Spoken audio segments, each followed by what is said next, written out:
함께 보겠습니다. 함께 읽어볼까요? 시작. 베드로전서 5장 5절 6절 말씀 함께 봉독하시겠습니다. 시작.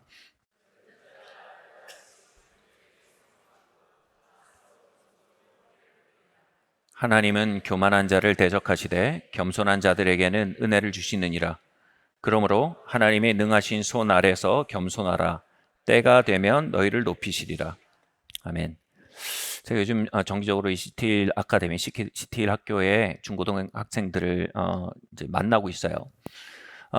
저번 모임 때 제가 이런 말을 했어요. 아이들에게. 얘들아, 너희 인생에 굉장히 많은 관문들을 만나게 될 거다. 근데 그 관문들의 키는 너희 손에 없을 거야.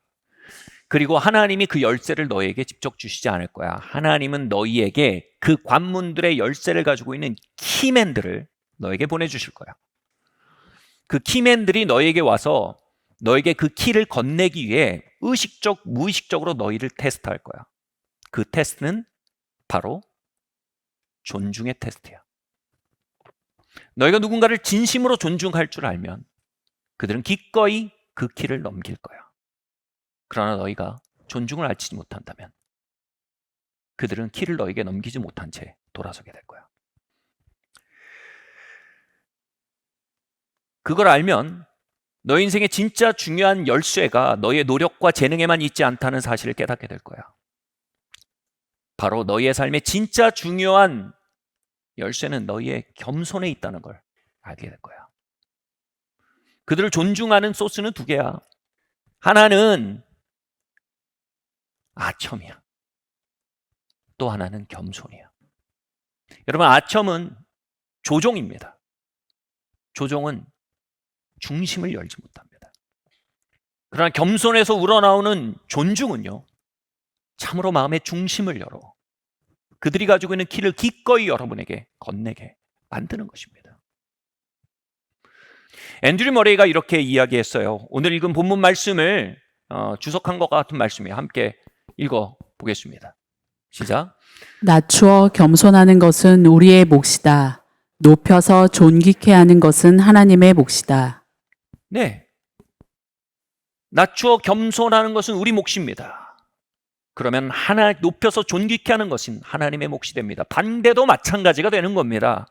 높여서 존귀케 하는 것이 우리 몫이 되면 낮춰서 겸손케 하는 것이 하나님 몫이 되는 것입니다. 이것에 대해 베드로전서는 하나님의 능하신 손, 하나님의 주권의 개입이라고 얘기합니다.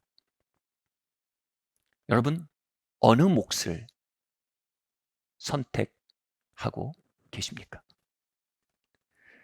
히브리서 13장 17절 말씀 함께 봉독하시겠습니다. 시작. 너희를 인도하는 자들에게 순종하고 복종하라. 그들은 너희 영혼을 위하여 경성하기를 자신들의 청산할 자인 것 같이 하느니라. 그들로 하여금 즐거움으로 이것을 하게 하고 근심으로 하게 하지 말라. 그렇지 않으면 너희에게 유익이 없느니라. 앤드류 머레이는요, 하나님 앞에 우리가 가지고 있는 겸손의 그릇은요, 반드시 사람과의 관계 안에서 노출된다고 말합니다. 그가 말한 정확한 표현은요, 겸손이, 하나님 앞에 가지고 있는 겸손은 반드시 사람을 향한 겸손으로만 측정된다고 말한 것입니다. 베드로전서가 뭐라고 말합니까? 하나님은 겸손한 자에게 은혜를 주십니다. 여기서 말하는 은혜는 power to become이란 뜻입니다. 파워입니다. 하나님의 능력입니다. 다른 말로 기름 부음이라고 하기도 합니다. 하나님은 기름을 부으십니다. 능력을 부으십니다. 누구에게요? 겸손한 자에게 말합니다. 근데 하나님 앞에 겸손을 가지고 있는 그 겸손은요, 추상적이거나 형이상학적인 것이 절대로 아닙니다. 신령한 영적인 것이 절대로 아닙니다. 그것은요, 사람과의 관계에 그대로 나타납니다. 즉 하나님은 우리의 삶의 은혜, 즉 기름을 붓기 위해서 우리의 삶에 사람을 보내십니다. 아까의 문맥에서는 키맨을 보내십니다. 그리고 그 관계에서 우리가 가지고 있는 겸손의 그릇이 드러나게 하십니다. 어떤 방식으로든 우리 안에는 겸손의 그릇이 건드려져서 드러나는데요, 어떤 그릇은 간장종지같이 작아서 하나님이 부으시려는 기름이 1리터여도요 100cc밖에 담지 못합니다. 어떤 그릇은요 큰 들통이어서요 하나님의 한량없이 부으시는 능력과 기름을 충분히 담을 수가 있습니다. 근데 어떤 그릇은요, 사람과의 관계에서 전혀 겸손이 드러나지 않아 하나님은 아무것도 부으실 수 없습니다. 정확히 그 맥락인 것입니다. 그런데요, 우리가 지금 우리의 그릇이 얼만큼인지를 측정할 수 있는 정확한 방법이 있습니다. 지금 읽은 히브리서 그 안에 있습니다. 너희를 인도하는 자들에게 순종하고 복종하라. 순종하고 복종한다는 건요, 그냥 시킨 대로 로봇처럼 한다는 뜻이 절대로 아니고요, 그 밑에 들어가다라는 뜻입니다. 한번 제가 순종이란 말을 undercover라는 단어로 설명드렸습니다. 그 cover, 그 권위 안으로, 그 존재 안으로 들어가는 겁니다. 밑에 거하는 겁니다.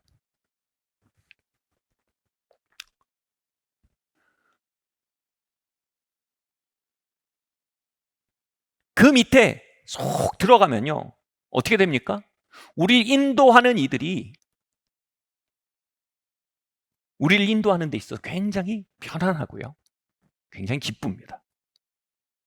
그런데 그 밑에 들어가지 않고요, 소위 말해 자꾸 치받거나 덜그럭거리고 하면요, 우리를 인도하는 이들이 우리를 인도하는 일에 있어서 근심하게 됩니다. 즉, 이 정도가 우리가 가진 겸손의 그릇의 정도랍니다. 그래서 뭐라고 얘기합니까? 너희가 너희를 인도하는 이들을 근심케 하는 라이프스타일 가운데 있다면 너희에게 유익이 없다. 하나님 부으시는 게 우리에게 축적되질 않는다는 겁니다.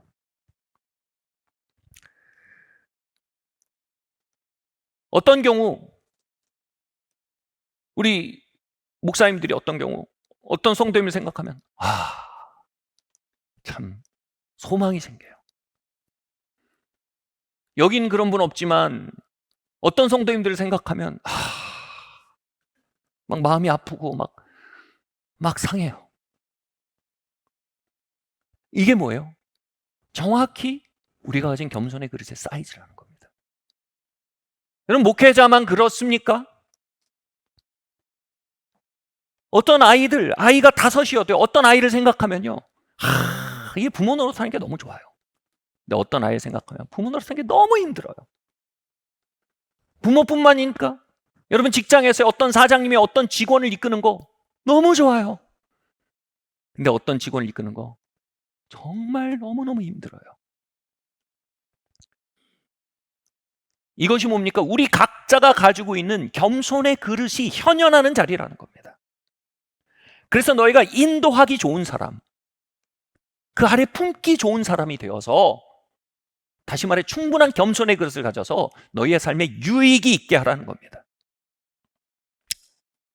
지금은 소천하셨지만 하나님 아버지의 마음 사역으로 정말 국제적으로 하나님 사용하셨던 잭 프로스트라는 하나님의 사람이 있습니다. 이 잭 프로스트는요, 회심하기 전에 굉장히 대형 어선을 몰던 성공적인 선장이었습니다. 그러나 매우 거친 선장이었습니다. 그의 어릴 적부터 친구 베리라는 친구가 있었는데, 이 베리가 잭 프로스트가 이 회심하고 목회자가 된 뒤에도 계속 쫄르는 거예요. 잭, 우리 낚시하러 가자. 너 배 잘 몰잖아. 우리 낚시하러 가자. 나도 막 1m짜리 물고기 잡고 싶어. 그러려면 심해로 가야 되잖아요. 자꾸 꼬시고 막 그러는 거예요. 근데 그게 위험하거든요, 그럴 때까지 하는 거. 근데 결국은 베리가 성공했어요. 그 잭을 꼬셔서, 잭 프로스트 목사님 꼬셔서 이제 배를 몰고 둘이 심해까지 간 겁니다. 그런데 거기서 태풍을 만난 겁니다. 태풍이 와서 막 배가 요동을 치고 파도가 배를 집어삼키고 하면서 배 집기들이 다 부서지고요. 그 과정 속에 이들의 몸도 심각하게 다쳐서 막 뼈도 다치고 피도 나고 막 이런 상태가 됩니다. 이 상태에서 이제 그 태풍을 헤치고 나가야 되는데, 지금 이 상황을 헤칠 수 있는 경험과 기술을 가진 사람은 잭 프로스트 한 명이에요. 그래서 잭 프로스트가 과거의 선장의 경험을 끌어올려서 이 키를 잡고 배를 몰고 가면서 이제 자기 친구 베리한테 소리를 지릅니다. 이제 더 이상 수평적인 친구 관계가 아닙니다. 여기서 뭐예요? 이제 과거의 선장 잭이 나온 겁니다. 그러니까 베리는 지금 선원이 돼야 되는 거예요. 그래서 이렇게 말합니다. 베리, 지금 엔진룸에 당장 가서 펌프를 작동시켜서 물을 빼내야 돼. 그런데 베리가 이렇게 불평하는 겁니다. 잭, 네가 몰라서 그런데 나 지금 뼈가 부러졌고 피가 나. 나 너무 많이 다쳤어. 움직이는 게 너무 아파. 잭이 말합니다. 베리, 난 지금 더 다쳤어. 지금 당장 가서 펌프를 작동시켜서 물을 빼지 않으면 우린 침몰해.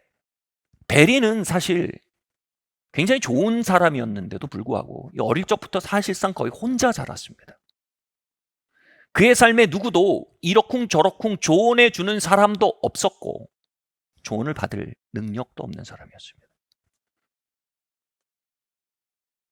누군가의 밑에 있어 본 적도 없었고 밑에 있는 것이 매우 어색하고 매우 위험하게 느껴지는 사람이었습니다. 순간 잭이 선장이 되어서요. 당연히 선장이 돼야죠. 거기서 이끌어야죠. 그걸 해치고 나가려면요. 선장이 되어서 베리에게 지시를 하자 베리는 막 불평하기 시작했습니다. 지금 자기가 얼마나 아픈지 모르고 잭이 자기를 다기치기만 한다고 그랬어요. 또 왜 잭이 운전을 잘 못해서 이런 곳에 오게 됐냐고 막 또 블레임을 했어요. 막 원망을 했어요. 자기가 오자 그래놓고. 잭이요 가만히 배를 몰다가 이제 소리를 한 번 더 버럭 지릅니다. 과거에 거칠던 선장의 목소리가 나와서 이렇게 부르는데, 베리, 지금 당장 내 말을 듣지 않으면 우리는 다 죽을 거야. 죽을 수밖에 없어. 그렇게 호통을 치는데 이 베리의 마음속에 세미한 성령의 음성이 들립니다. 베리, 이제 네가 아들의 삶을 향해 걸어 내려갈 때가 된 것이다.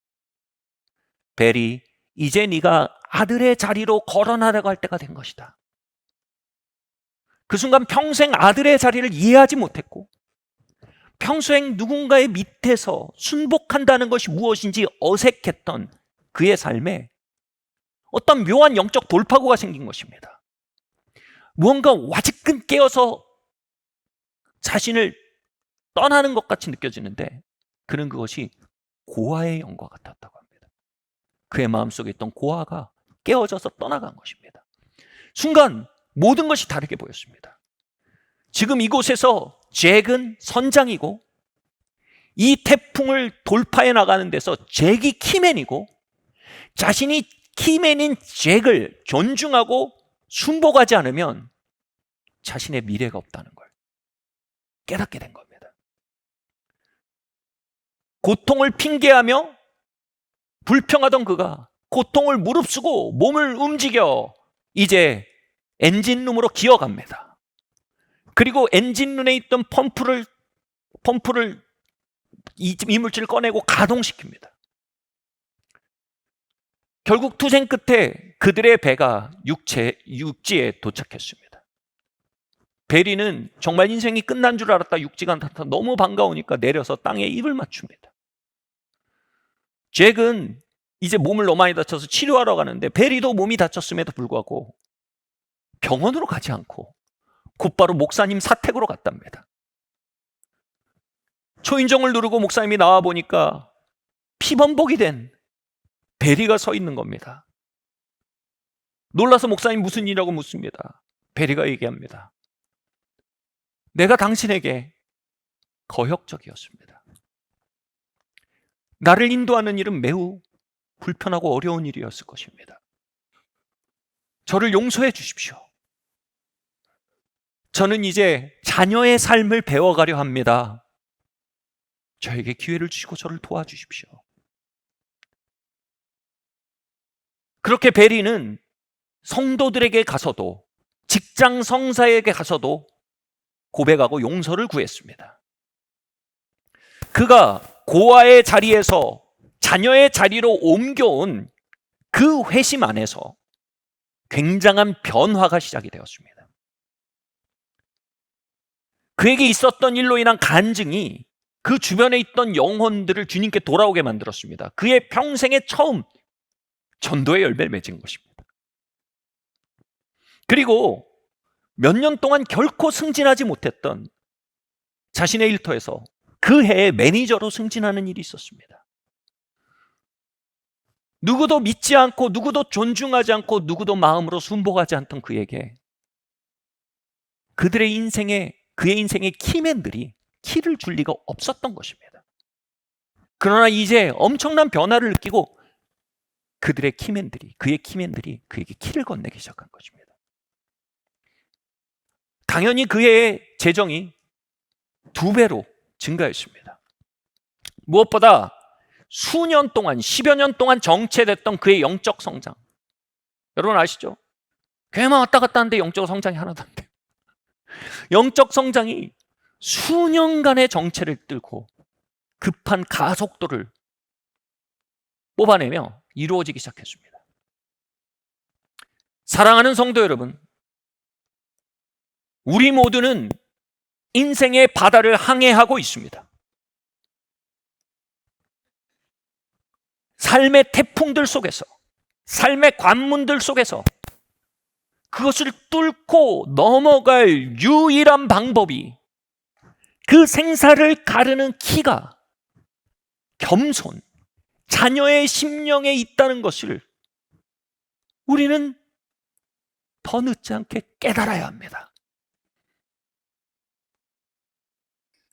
고아의 심령을 버리고 자녀의 심령을 가지지 않고는 그 관문을 넘어, 그 태풍을 넘어 소원의 영구로 결코 도달할 수 없다는 것을 우리는 알아야 합니다. 이런 설교를 하면 어떤 분들이 이렇게 생각해요. 내 과거 얘기 또 하는구나. 과거 얘기. 아닙니다. 이건 미래로 가는 유일한 길입니다. 바로 자녀의 심령입니다. 갈라디아서 4장 6절에서 7절 말씀 함께 봉독하시겠습니다. 시작. 너희가 아들임으로 하나님이 그 아들의 영을 우리 마음 가운데 보내사 아빠 아버지라 부르게 하셨느니라. 그러므로 내가 이후로는 종이 아니요 아들이니 아들이면 하나님으로 말미암아 유업을 받을 자니라. 아멘. 여러분, 여기에 굉장히 우리가 좋아하는 단어가 나옵니다. 유업이요. 요즘 말로 유산입니다. 유산. 유산이 누구한테 온다고요? 후사에게 온대요. 후사. 후사가 뭡니까? 상속자입니다. 여러분, 이 유산과 상속자 모두가 좋아합니다. 몇 년 전에 공전의 히트를 한 드라마 제목이 상속자들이잖아요. 상속자들의 세계는 어떨까? 여러분, 근데 우리가 그리스도 안에서 우리가 하나님의 상속자래요. 하나님의 왕국의 상속자랍니다. 근데 그 왕국의 상속자로 설 수 있는 유일한 자리가 뭐라고요? 아들의 영을 우리의 마음에 받아서요, 아들의 자리에 머무는 것이 하나님의 후사, 상속자가 되는 길이랍니다.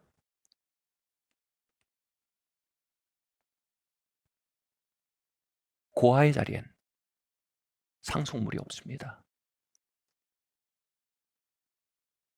아들의 자리에만 후사됨의 역사가 있고, 후사됨의 역사에만 상속물이 있습니다.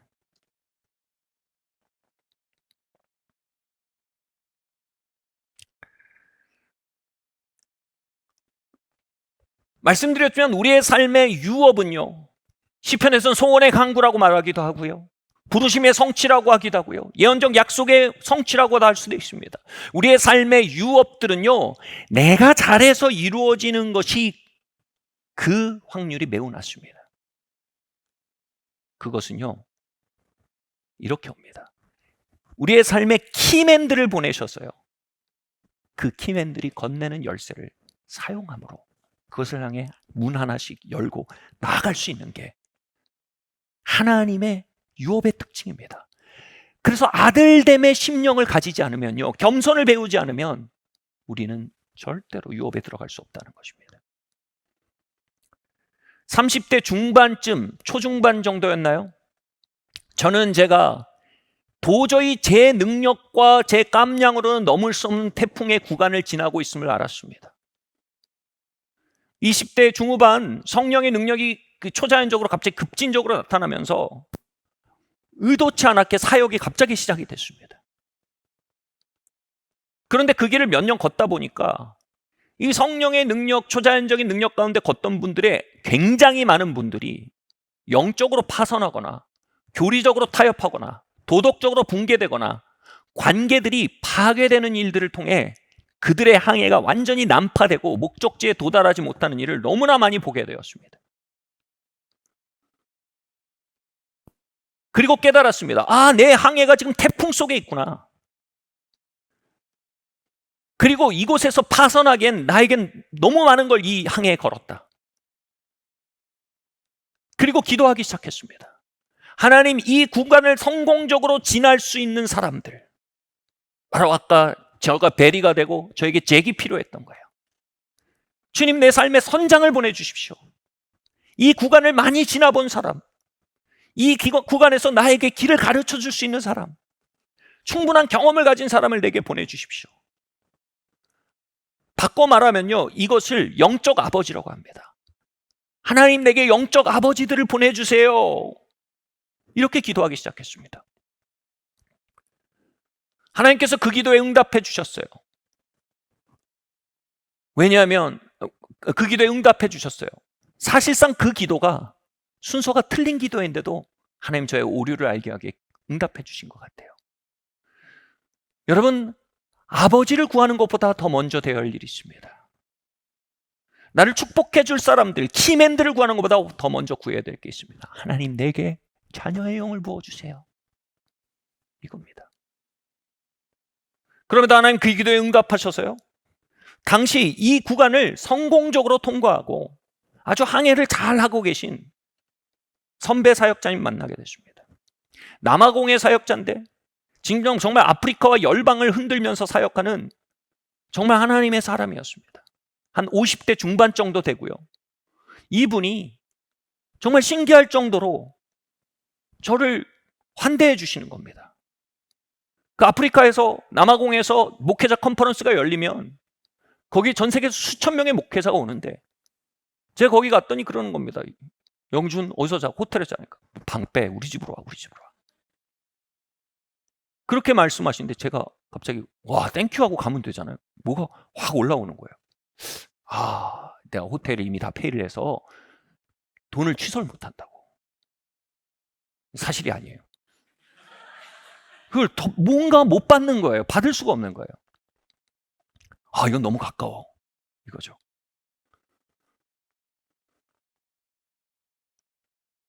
그 목회자 컨퍼런스에 가면 그 수천 명의 목회자가 있는데 자기 옆자리에 딱 자리를 만들어놔요.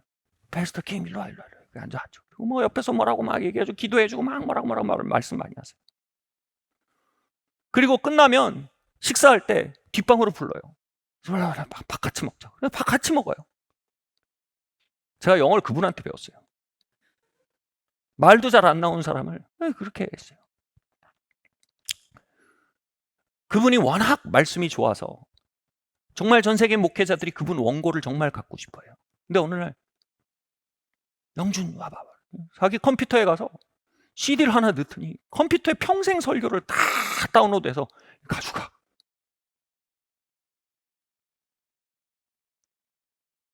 처음에는 환대해 줄 때 막 좋고 으쓱으쓱해. 근데 그 정도가 심해지니까 막 불안한 거예요.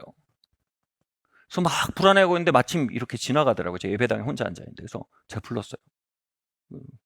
목사님, 이제 이름으로 불렀는데, 이제 이름 부르잖아요, 거기서. 근데 목사님, 왜 그러냐고 그러세요.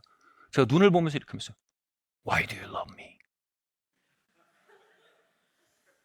나를 왜 사랑하는 거냐고. 나를 왜 이렇게 축복하냐고. 근데 그게 감격의 말이 아니고요. 뭐 있지, 이거예요.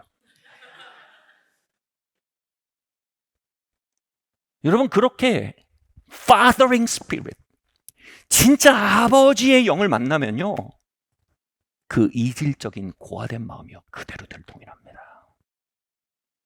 이런 생각이 드는 거예요. 야, 왜 날 잘해주지? 골똘히 생각해 봤어요. 근데 주변에도 물어보고요. 고아들한테 물어봤죠. 고아들끼리 답이 나왔어요. 아, 이 사람이 한국에 사역을 하고 싶구나. 그래서 나와 우리 교회가 이 사람이 한국에 사역을 할 수 있도록 문을 열어주고 경비를 대주길 바라는구나. 그래서 이렇게 나한테 잘해주는 거구나. 그러면 말이 되네. 근데 이거 되게 부담스러우구나. 이거 함부로 먹으면 탈나는 음식이구나. 바꿔 말하면 뭐예요? 날 이용하려고 하는 거구나. 세상에 공짜가 어딨냐? 번역하면 세상에 아버지의 사랑 같은 게 어딨냐? 아버지들이 어딨냐? 다 비즈니스 관계지. 저는 그를 신뢰할 능력이 없었어요. 물론 아무거나 덥석덥석 믿으면 안 돼요.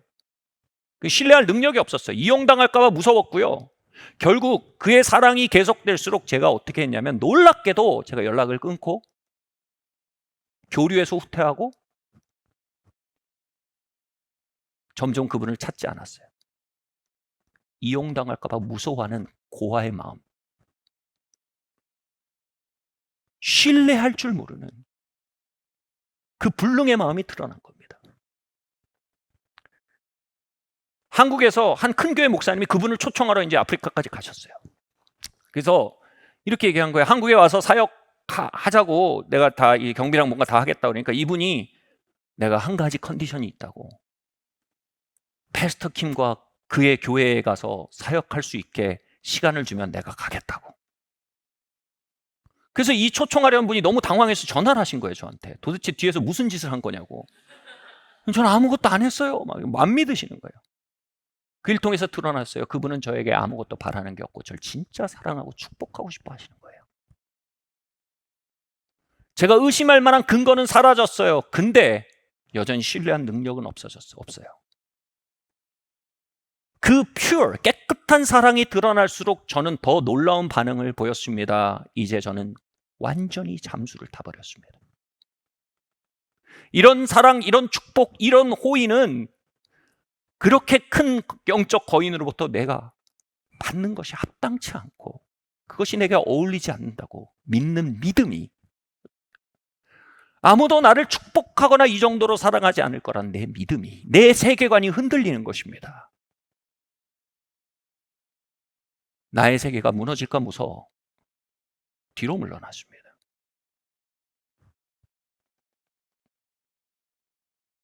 후에 그 목사님 사모님이 저에게 얘기하더라고요. 한국에 와서 그 남편이 그분이 계속 매일 이랬대요. Pastor Kim, do you know Pastor Kim? Do you know where is he? 그 한 40명 만났대요, Pastor Kim. 근데 이 Pastor Kim 말고 젊은 Pastor Kim 있다고. 계속 찾으셨다는 거예요. 그러면서 저한테 그런 거예요. Where were you? 그 사모님, 너 어디 있었어? 우리 남편이 계속 찾았어. 너 어디 있었어? 제가 거기서 어떻게 그렇게 말합니까? 당신의 남편을 믿을 수 없었습니다. 부담스러웠습니다. 불안했습니다. 그래서 도망친 겁니다. 저는 이렇게 말했습니다. 제가 바빴습니다. 그분이 웃으면서 얘기해야 돼요. 2년 동안? 정말 fathering spirit, 아버지의 마음과 그 사랑과 유업과 축복이 부어지자 진짜 드러나는 것이 있었습니다. 내 안에 그것을 받을 그릇이 없다는 것입니다. 한없산 아들의 마음이 없다는 것입니다. 내 안에 고아가 살고 있다는 것입니다. 브라이언 덕슨이라는 유명한 찬양 인도자가 지은 곡이 있어요. Fatherlessness, 아비 없음, 고아라는 곡이에요. 나는 누구도 믿지 않아. 누구도 나를 아프지 못하게 만들겠어. 나에게 함부로 말한다면 나는 되갚아 줄 거야. 그러니 내 앞에서 조심해. 그 고아가 내 안에 시퍼렇게 살아있음이 들통난 것입니다. 제 삶에 없었던 것은 아버지들이 아니었습니다. 제 삶에 없었던 것은 유업이 아니었습니다. 내 삶에 없었던 것은 아들의 마음이었습니다.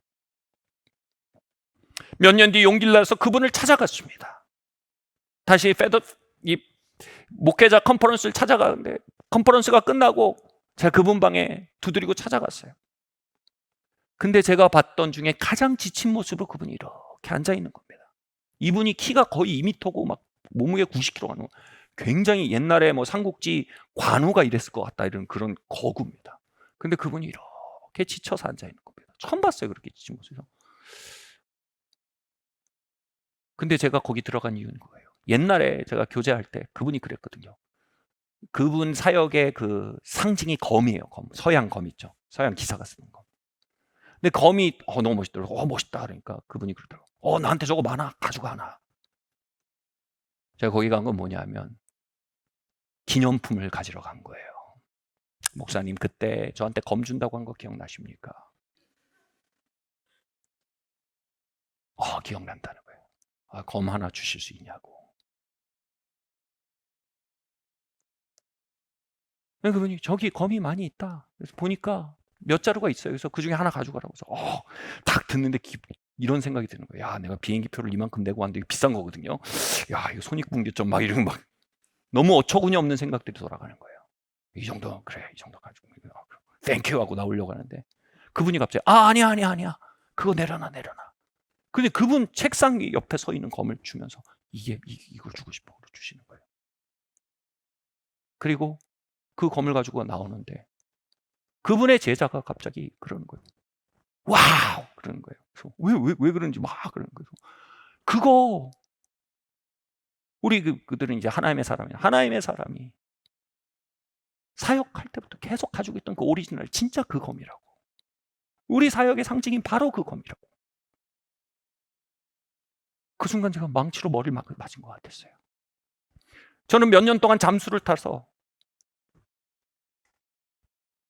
그 아버지의 마음이 끝난 줄 알았어요. 근데 자신이 평생 상징처럼 사용하던 검을 저에게 준 거예요. 후에 알게 됐습니다. 그 목회자 컨퍼런스 직전에 그분은 암 선고를 받았었습니다. 그리고 몇 개월밖에 살지 못한다는 선고를 받았고요. 그날 그렇게 지쳐 있었던 것은 그분이 사실상 시한부 인생이었기 때문입니다. 저는 그분의 이야기와 그분의 마음과 그분의 사랑과 그분의 고통에 대해 전혀 무감각했습니다. 저는 기브 앤 테이크의 손익분기점에 집중했고 저의 고통에 사로잡혀 있었습니다. 그곳에서 그분에서 가져올 수 있는 유업과 축복만 생각했지 그의 마음에 대해 둔감했습니다. 나는 고아였습니다. 얼마 뒤 그렇게 검을 가지고 헤어진 것이 마지막이었고 그분이 돌아가셨습니다. 그 장례식을 온라인으로 보는데 제가 근 앞뒤 10년 사이로 그렇게 운 적이 없을 만큼 거의 울었습니다. 장례식에서요.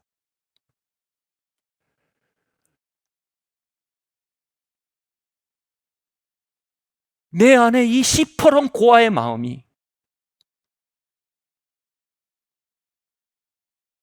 그 호의를 지나치고 의심하고 반문하고 잠수 타다가 그분이 돌아가시기까지 나를 이끌어왔다는 사실이 너무나 비참했습니다. 그분의 마음이 고맙고 미안해서 많이 울었습니다. 그리고 하나님께 울면서 기도했습니다. 하나님 저에게 다시 한번 기회를 주십시오. 그렇게 기도할 때 제가 알게 된 거냐. 하나님이 이미 저에게 무수히 기회를 주고 계셨습니다. 무수히 제 삶에 키맨들을 보내셨습니다. 무수히 저를 사랑하고 축복하고자 하는 아비들을 보내셨습니다. 그러나 내 마음의 눈은 멀어 있었고 나는 나의 손익분기점에 취해 있었고 마음의 세계가 아닌 이익의 세계에 사로잡혀 있었고 Fathering Spirit, 아버지의 마음과 그것을 받을 줄 아는 sonship, 아들됨의 마음에 있어 나는 완전히 문둥병자였습니다. 그리함으로 그들을 미연에 잘라냈고 미연에 의심했고 들이받았고 싸웠고 내몰았습니다. 그리고 홀로 믿어왔습니다. 세상은 혼자라고 아무도 날 사랑하지 않고 아무도 나를 축복할 수 없다고 말입니다.